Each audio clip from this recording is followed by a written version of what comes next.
सभी को प्यार भरा नमस्कार। आज फिर से एक नया टॉपिक लेकर के हम हाजिर हैं 10+2 केमिस्ट्री से। यूनिट 9 कोऑर्डिनेशन कंपाउंड्स यूनिट का नाम है और टॉपिक आज जो हम डिस्कस करने जा रहे हैं इस छोटे से लेक्चर के अंदर, छोटे से वीडियो के अंदर, वो है oxidation number of metal atom और आयन। चलिए शुरू करते हैं। ऑक्सीडेशन नंबर और ऑक्सीडेशन स्टेट सेंट्रल एटम की और सेंट्रल आयन की किसी भी कॉम्प्लेक्स के अंदर कैसे कैलकुलेट करते हैं। ऑक्सीडेशन नंबर, ऑक्सीडेशन स्टेट को कैलकुलेट करने से पहले हमें सबसे पहले पता होना चाहिए कि एक कॉम्प्लेक्स जिसको कोऑर्डिनेशन कंपाउंड्स बोलते हैं, कॉम्प्लेक्स कंपाउंड्स बोलते हैं, उसमें क्या क्या टर्म्स यूज होती हैं और सेंट्रल एटम क्या होता है, लिगेंड्स क्या होता है और लिगेंड्स के ऊपर कितना चार्ज होता है, मोनोडेंटेट है, बाइडेंटेट है, एक्सेट्रा। तो यहाँ पे आप देख सकते हैं आयरन सेंट्रल एटम है, ये सेंट्रल एटम, और आयन अगर ये ऑक्सीडेशन स्टेट में है तो सेंट्रल आयन इसको हम बोलते हैं। अगर ये न्यूट्रल एटम है मींस इसके इलेक्ट्रॉन पूरे इसके पास हैं, कोई भी इलेक्ट्रॉन इसने लूज नहीं किया है अपना, तो फिर ये सेंट्रल एटम होगा। तो इसका हमने ऑक्सीडेशन नंबर निकालना होता है और नॉलेज क्या होना चाहिए इसके ऑक्सीडेशन नंबर को निकालने के लिए, जो साथ में सेकेंडरी वैलेंसीज और प्राइमरी वैलेंसीज जुड़ी होती हैं किसी भी कॉम्प्लेक्स को कंप्लीट करने के लिए, उनका नॉलेज हमें ऑक्सीडेशन नंबर या ऑक्सीडेशन स्टेट निकालते बार होना चाहिए। जैसे ऑक्सीडेशन नंबर की डेफिनेशन क्या होगी, किसी भी कॉम्प्लेक्स जो एंटिटी है, कॉम्प्लेक्स कंपाउंड्स हैं, तो ऑक्सीडेशन नंबर मींस एक नेट चार्ज होता है जो कि एक्सपेक्टेड होता है जब सारे के सारे जो लिगेंड्स होते हैं सेंट्रल एटम और सेंट्रल आयन के साथ अटैच्ड, वो रिमूव कर दिए जाएं उनके इलेक्ट्रॉन पेयर्स के साथ। तो जो भी रेजिडुअल चार्ज रह जाता है या जो भी नेट चार्ज सेंट्रल एटम या आयंस के ऊपर रहता है, उसको हम उस एटम का, उस आयन का ऑक्सीडेशन नंबर कहते हैं। जैसे हम इसी कॉम्प्लेक्स में आपको अभी बताते हैं कि सपोज ये आयरन हमारे पास सेंट्रल एटम है, ये देखिए ये सेंट्रल एटम है, इसका ऑक्सीडेशन नंबर हमने फाइंड आउट करना है, तो इसको हमने कंसीडर कर लिया x, तो x कंसीडर कर लिया। अब प्लस करके इसके साथ कितने लिगेंड्स जुड़े हुए हैं और किस टाइप के हैं, मोनोडेंटेट है, बाइडेंटेट है या ट्राई है, कैसे हैं। तो यहाँ मोनोडेंटेट है, Cn नेगेटिव, ये साइनाइड जुड़ा हुआ है यहाँ पे, तो 6 टाइम जुड़े हैं तो 6 ले लेंगे और एक Cn पे जो चार्ज होता है वो 1 नेगेटिव होता है, तो -1 उसके लिए ले लेंगे और इक्वल टू करके जो भी चार्ज होता है ब्रैकेट्स के ऊपर उसको आप एज इट इज आगे लिख देंगे इज इक्वल टू -3। तो यहाँ से x को कैलकुलेट कर देंगे, तो x -6 is equal to -3 calculation आप जानते हैं, तो ये एक्सपेक्ट करते हम। और यहाँ पे जो ऑक्सीडेशन नंबर आ गया सेंट्रल एटम के ऊपर वो +3 आ गया। तो जैसे आपने ऑक्सीडेशन नंबर को +1 रिडॉक्स रिएक्शंस में फाइंड आउट किया था सेंट्रल एटम का, एक सिंपल जो कंपाउंड होता था उसके अंदर, उसी तरह से आपने कोऑर्डिनेशन कॉम्प्लेक्स कंपाउंड्स के अंदर भी ऑक्सीडेशन नंबर सेंट्रल एटम का फाइंड आउट करना है। फर्क सिर्फ इतना है कि यहाँ पे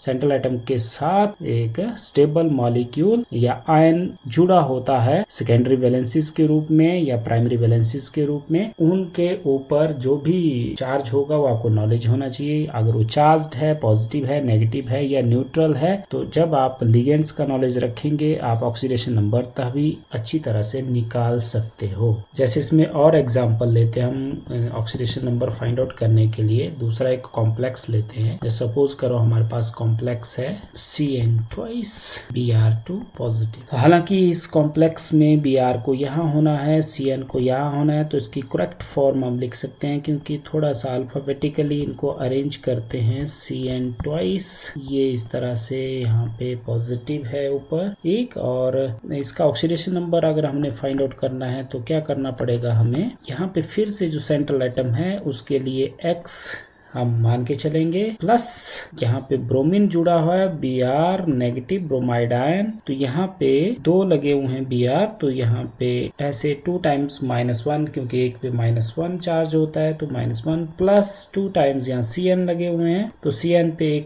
एक नेगेटिव होता है, तो यहाँ पे इस तरह से ब्रैकेट्स के अंदर जो लिगेंड्स के ऊपर चार्ज होता है वो लिख लेंगे इज इक्वल टू, यहाँ पे टोटल जो चार्ज है वो एक है +1, ये वाला +1। इस तरह से जब हम कैलकुलेशन करेंगे यहाँ पे कैलकुलेशन हमारे पास ये रिजल्ट देगा। क्या रिजल्ट हमारे पास होगा? x - 4 is equal to 1, x is equal to 1 + 4 that is equal to 5। तो यहाँ पे जो कोबाल्ट के ऊपर ऑक्सीडेशन नंबर आया वो +5। सो फ्रेंड्स, ये एक तरीका है जिससे हम वेरियस टाइप्स के सेंट्रल एटम या कॉम्प्लेक्सेस है, उनके जो सेंट्रल एटम होते हैं, सेंट्रल आयंस होते हैं, उनके ऑक्सीडेशन नंबर्स फाइंड आउट कर सकते हैं। एक और एग्जांपल लेते हैं हम। ये वाला कॉम्प्लेक्स CO मींस कोबाल्ट है, ये 2 क्लोरीन के एटम्स यहाँ पे जुड़े हुए हैं और एक न्यूट्रल लिगेंड जुड़ा हुआ है En ट्वाइस एंड ब्रैकेट बंद Cl। तो इस वाले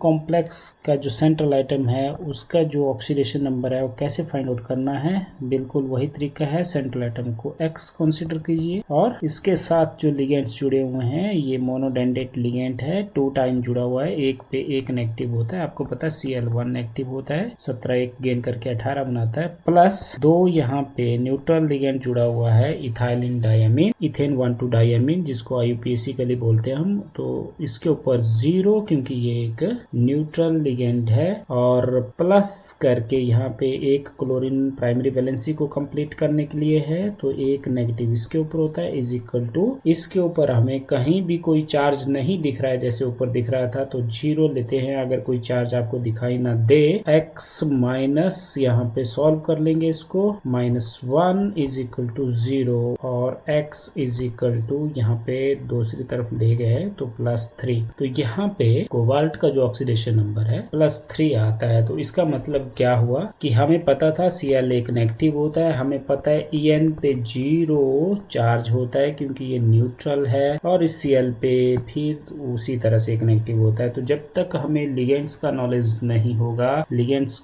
किस टाइप का है, कितना चार्ज उसके ऊपर होता है, नेगेटिव पॉजिटिव है या न्यूट्रल है, तब तक हम ऑक्सीडेशन नंबर फाइंड आउट नहीं कर सकते। गलती करेंगे अगर रट्टा मारेंगे। तो नॉलेज लिगेंड्स का अच्छी तरह से लीजिए और ट्राई कीजिए, बहुत सारे एग्जांपल्स को लीजिए, उनको ट्राई कीजिए, सेंट्रल एटम का ऑक्सीडेशन नंबर फाइंड आउट कीजिए, तभी आप नॉमेनक्लेचर दे पाएंगे, तभी आप अच्छी तरह से आगे कोऑर्डिनेशन केमिस्ट्री को समझ सकते हैं। So thanks for watching today's video.